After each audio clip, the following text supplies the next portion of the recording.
গোটা আরব বিশ্ব ব্যর্থতার পরিচয় তারা দিয়েছে। তারা তো প্রকাশ্যে ফিলিস্তিনের পক্ষে তারা দাঁড়ায়নি, প্রকাশ্যে তাদের পক্ষে তারা কথা বলেনি। প্রকাশ্যে যদি গোটা আরব বিশ্ব যদি বলতো এই করা যাবে না, আমরা তেল বন্ধ করে দেবো বা এটা বন্ধ করে দেবো, আমরা তোমাদের সাথে ইকোনমিক বয়কটে গেলাম, সাধারণ মানুষের সিম্প্যাথি কিন্তু ইরানিদের বা শিয়াদের পক্ষে চলে গেছে। বাহ্যত যদিও আমরা দেখি যে ফিলিস্তিনি ইস্যুতে সেখানে শিয়াদের কথা বলি, বিশেষ করে ইরানিদের কথা বলি, সেখানে তারা কিন্তু অনেক বেশি সমবেদনা তারা প্রকাশ করছেন, একাত্মতা তারা ঘোষণা করছেন। ইন্টারনালি বা আভ্যন্তরীণভাবে তারা কি করছেন না করছেন সেটা তো সাধারণ মানুষ জানে না। শিয়াদের মধ্যে সকল গোষ্ঠী, সবগুলো ফিরকাকে আপনি বাতিল ফিরকা বলে বলতে পারবেন না। মৃত মানুষকে নিয়ে কথাবার্তা বলা এটি কি আমাদের জন্য খুবই কল্যাণকর? আলেমরা কি এই জাতীয় কথাবার্তা বলতে পারেন? বলার কি কোনো প্রয়োজন আছে? আর এর মাধ্যমে কি সমাজে খুব বেশি কল্যাণ তৈরি হচ্ছে?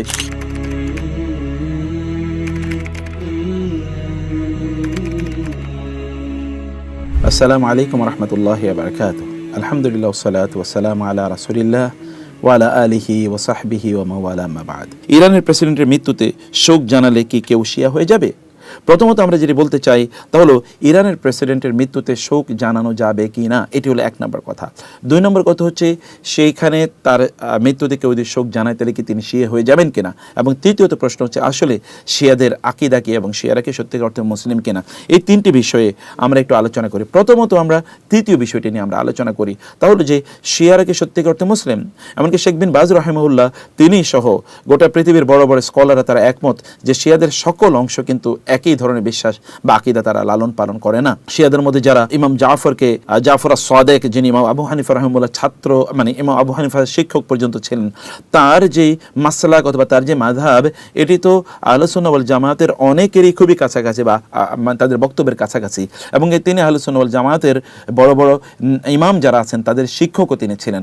ফলে আমরা শিয়াদের মধ্যে সকল গোষ্ঠী যতগুলো, প্রায় তাদের মধ্যে 72-73টি ফিরকা আছে, সবগুলো ফিরকাকে আপনি বাতিল ফিরকা বলে বলতে পারবেন না একেবারে, মানে সবগুলোই ধরুন বাতিল অথবা কমপ্লিটলি বাতিল, পরিপূর্ণভাবে বাতিল এ কথা বলতে পারবেন না। কিছু কিছু ফিরকার মধ্যে আহলুস সুন্নাহ ওয়াল জামাতের কথাবার্তার সাথে অনেক অনেক মিল রয়েছে। তো এত সাথে এটা শেখ বিন বাজ রাহিমাহুল্লাহের কথা পর্যন্ত। তো কিন্তু আধুনিক যুগে আমরা রাফিজি নামে বা যে শিয়াদেরকে আমরা দেখতে পাই, সত্যিকার অর্থে তাদের মধ্যে এমন অনেক আকীদা রয়েছে যে আকীদাগুলো আহলুস সুন্নাহ ওয়াল জামাতের আকীদার সাথে পরিপূর্ণভাবে সাংঘর্ষিক। যেমন আমরা দেখতে পাই সেখানে আলী রাদিয়াল্লাহু তাআলা আনহুকে নিয়ে তাদের অতি বাড়াবাড়ি, এবং ইমাম হোসেন রাদিয়াল্লাহু তাআলা আনহুকে নিয়ে তাদের অতি বাড়াবাড়ি, কারবালার সেই ঘটনাকে নিয়ে তাদের অতি বাড়াবাড়ি, এবং কারবালার মাটিগুলোকে পর্যন্ত তারা পবিত্র মনে করে, অন্য সকল মাটিগুলোকে তারা অপবিত্র মনে করে। কারবালার মাটির উপরেই তা কেবলমাত্র তারা সেজদা প্রদান করাটাকে তারা মনে করে যে এটাই তাদের একমাত্র মানে পবিত্র মাটি, অতএব এটার উপর সেজদা না করলে তাদের সালাত হবে না। এই বিষয়গুলো আমরা দেখতে পাই। এবং অন্যদিকে সাহাবায়ে কেরাম রাদিয়াল্লাহু তাআলা আনহুম আজমাইন, তাদের উপর তারা যেভাবে গালিগালাজ বর্ষণ করে, এটি মুসলিমদের মানে তাদের কলিজায় অবশ্যই রক্তক্ষরণ হবেই। আবু বকর, ওমর, ওসমান রাদিয়াল্লাহু তাআলা আনহুম আজমাইন এবং আয়েশা রাদিয়াল্লাহু তাআলা আনহাকে নিয়ে তারা যেভাবে বক্তব্য দেয়, এমনকি যদি কেউ শিয়া হতে যায়, আপনি যদি এখনও ইউটিউবে যদি আপনার সার্চ দেন তাহলে আপনি দেখবেন যে অসংখ্য ভিডিও এরকম রয়েছে, যে ভিডিওতে আপনি দেখবেন যে কেউ যদি শিয়া হতে চায় বা মুসলিম হতে চায়, শিয়া মুসলিম যদি হতে চায়, তাহলে তাদেরকে বলতে হয় যে আশহাদু আল্লা ইলাহা ইল্লাল্লাহ, আশহাদু আন্না মুহাম্মাদার রাসূলুল্লাহ, আশহাদু আন্না আলিয়ান ওয়ালিয়ুল্লাহ, এবং আশহাদু আন্না আবু বকর ওয়া উমর ওয়া উসমান মুনাফিকিন মিন আ'দাইল ইসলাম ওয়াল মুসলিমিন ওয়া আ'দাইর রাসূল। মানে তারা বলবে যে আমরা এই সাক্ষ্য প্রদান করছি যে আল্লাহ সুবহানাহু ওয়া তাআলা ছাড়া কোনো ইলাহ নাই, রাসূল ইসলাম তিনি আল্লাহর নবী এবং আল্লাহর রাসূল, এই আলী রাদিয়াল্লাহু তাআলা আল্লাহর বন্ধু বা আল্লাহর ওয়ালি, এবং তারপরে আমরা সাক্ষ্য প্রদান করছি আবু বকর, ওমর এবং ওসমান এরা ছিলেন মুনাফিক, এই উম্মার সবচেয়ে বড় শত্রু, রাসূল ইসলামের সবচেয়ে বড় শত্রু, রাসূল ইসলামের জন্য সবচেয়ে এবং আহলে বাইতের সবচেয়ে বড় শত্রু। এগুলো বলে আয়েশা রাদিয়াল্লাহু তাআলার ব্যাপারে বলেন তিনি ছিলেন মানে একজন যদি ব্যভিচারিণী নারী, এগুলো সাক্ষ্য প্রদান করে তারপরে তাদেরকে ঈমান আনতে হয়।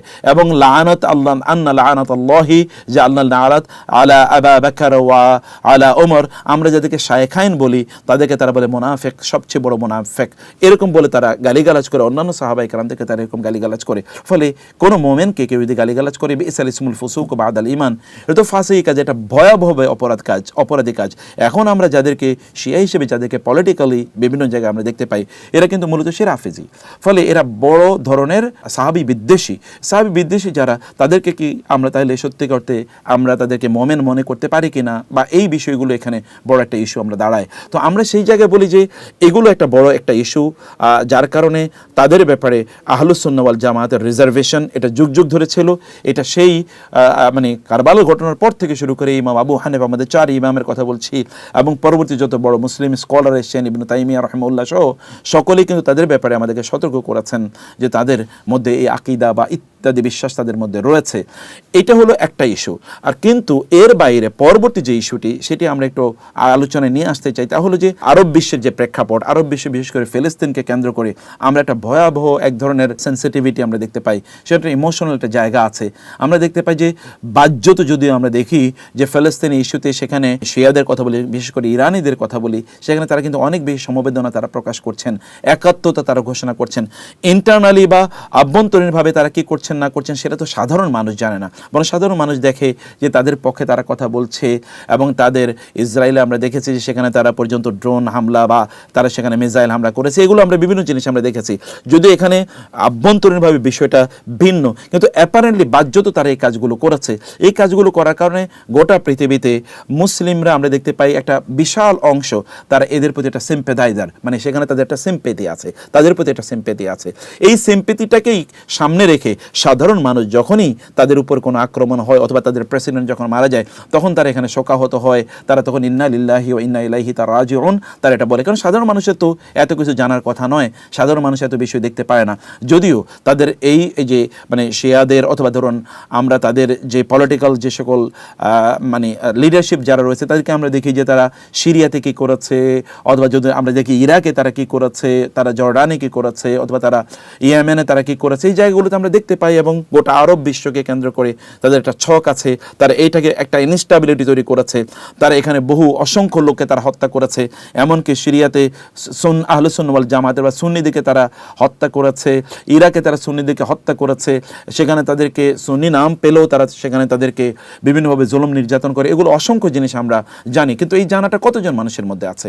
সাধারণ মানুষ তো এগুলো জানে না। ফলে সাধারণ মানুষ যখন দেখে ফিলিস্তিন ইস্যুতে তারা যখন ঝাঁপিয়ে পড়ে বা তারা যখন কথা বলে, যদি ইন্টারনালি আমরা বলছি কি সেটা একটা ভিন্ন বিষয়, কিন্তু যখন এক্সটার্নালি ওপেনলি তারা যখন ঝাঁপিয়ে পড়ে তখন সাধারণ মানুষের সিম্পেথি তাদের পক্ষে যায়।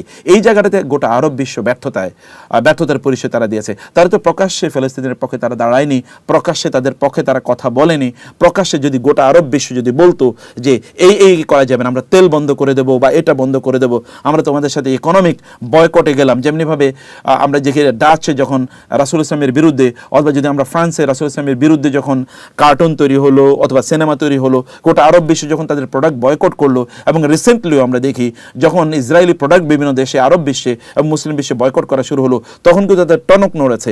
আরব বিশ্বকে এই কাজটি করতে পারতো না যে ফিলিস্তিনের উপরে জুলুম তোমরা বন্ধ করো, আদারওয়াইজ তোমাদের পণ্যগুলো আমরা বয়কট করব।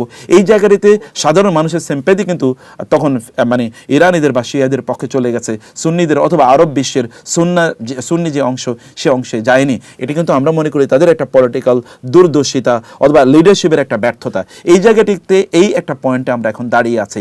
এই পয়েন্টে দাঁড়িয়ে থাকার কারণে আমরা সাধারণ মানুষ যদি তারা যদি মারা যায়, তাহলে সেই ক্ষেত্রে যদি ইন্নালিল্লাহ পড়া হয়, সেক্ষেত্রে আমরা মনে করি না যে এটা বড় ধরনের কোনো অপরাধ তারা করেছে, অথবা এই সকল ব্যক্তিরা তারা ইন্নালিল্লাহি ওয়া ইন্না ইলাইহি রাজিউন বলে তারা শিয়া হয়ে গিয়েছে, এটা আমরা মনে করি না। তাছাড়াও তারা যদি ধরুন সাহাবায়ে কেরামদেরকে তারা যদি গালিগালাজ করে বা অন্যান্য যে সকল ইস্যুগুলো বলেছি, কমপক্ষে তারা লা ইলাহা ইল্লাল্লাহ বলে, মুহাম্মাদুর রাসূলুল্লাহ বলে, এতটুকু জায়গায় যদি কেউ তাদেরকে মুসলিম হিসেবে মনে করে, তাহলে তারা মনে করতে পারে। আর এরকম কোনো ব্যক্তি যদি মারা যায়, তাহলে তার জন্য ইন্না লিল্লাহি ওয়া ইন্না ইলাইহি রাজিউন এটি বলা কোনো অবস্থায় এটা নিষিদ্ধ নয়, বরং তার জন্য আপনি দোয়া করতে পারবেন না। That is a different issue. ইন্না লিল্লাহি ওয়া ইন্না ইলাইহি রাজিউন এর তো অন্য একটা ইস্যু। কোথাও কোনো বিপদ হলে তো আপনি ইন্না লিল্লাহি ওয়া ইন্না, একটা ন্যাচারাল ডিজাস্টার হয়েছে, ঝড় ইত্যাদি উঠেছে, তখন তো আপনি ইন্না লিল্লাহি ওয়া ইন্না ইলাইহি রাজিউন পড়তে পারেন। মানে তো আমি আল্লাহর জন্য, আমরা আল্লাহর জন্য এবং আমরা আল্লাহর কাছে ফিরে যাব। এতে কেউ শিয়া হয়ে যায় না, এতে কেউ রাফিজি হয়ে যায় না। ফলে যারা এই জিনিসগুলো করছেন, আমরা তাদেরকে বলবো যে আপনারা বিষয়টাতে আরও সহনীয় হন, আরেকটু সহনশীল হন, সাধারণ মানুষের পালসটা একটু বোঝার চেষ্টা করুন। আমরা এই কথাও তো আমরা জানি যে কোনো ব্যক্তি যদি মারা যায়, তার রাসূল সাল্লাল্লাহু আলাইহি ওয়াসাল্লাম বলেছেন তাদের বিরুদ্ধে তোমরা কোনো কথাবার্তা বলো না, কারণ ওই ব্যক্তি অলরেডি আল্লাহ সুবহানাহু ওয়া তাআলার হিসাবের মুখোমুখি হয়ে গিয়েছে। অতএব মৃত মানুষকে নিয়ে কথাবার্তা বলা এটি কি আমাদের জন্য খুবই কল্যাণকর? আলেমরা কি এই জাতীয় কথাবার্তা বলতে পারেন? বলা কি কোনো প্রয়োজন আছে? আর এর মাধ্যমে কি সমাজে খুব বেশি কল্যাণ তৈরি হচ্ছে? সমাজে বরং আরও বিভক্তি তৈরি হচ্ছে। যারা এই সকল বিষয়ে, যারা এই সেন্স অথবা এই দূরদর্শিতা যারা রক্ষা করে চলছেন না, তারা কিন্তু সত্যি করে দাওয়াতি ফিল্ডগুলো তারা হারাচ্ছেন, অথবা এই জায়গায় তারা দাওয়াতের ফিল্ডে তারা প্রশ্নবিদ্ধ হচ্ছেন। আমরা সেই জন্য বলবো, আমরা তো এর ব্যাপারে জানি, মানুষকে এডুকেট করতে হবে। শিয়াবাদ আমাদের দেশে বরং চরম আকার ধারণ করেছে। বহু লোক তারা আমাদের দেশেও, আমাদের লোকেরাও তারা শিয়া হয়ে যাচ্ছে, তারা সাহাবায়ে কেরাম থেকে গালিগালাজ করছে, মুআবিয়া রাদিয়াল্লাহু তাআলাকে গালিগালাজ করছে, ইত্যকার ঘটনা তো ঘটছে। সেই বিষয়গুলো একাডেমিক্যালি মানুষকে জানানো এটা আমাদের উচিত।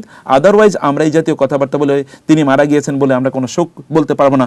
একজন খ্রিস্টান মারা গেলেও তো আমরা শোক সেখানে প্রদর্শন করতে পারতাম, অথবা আমরা সেখানে বলতে পারতাম যে লোকটা মারা গিয়েছে বা এরকম কিছু, তো কেউ একজন বলতে পারে। অন্য কেউ যখন মারা যায় এরকম বড় গুরুত্বপূর্ণ কোনো ব্যক্তি, তখন কি আমরা সেখানে কোনো কথাবার্তা বলি না? সেটা বলা যায়। অতএব ইন্না লিল্লাহি ওয়া ইন্না ইলাইহি রাজিউন বলা এটি কোনো শিয়া হয়ে যাওয়ার কোনো আলামত নয়। যারা এগুলো বলছেন আমরা মনে করবো যে তাদেরকে এই ব্যাপারে অবশ্যই তাদেরকে সাবধান থাকা দরকার, এবং আল্লাহ সুবহানাহু ওয়া তাআলা আমাদেরকে বোঝার তৌফিক দান করুন। আল্লাহুম্মা আমিন।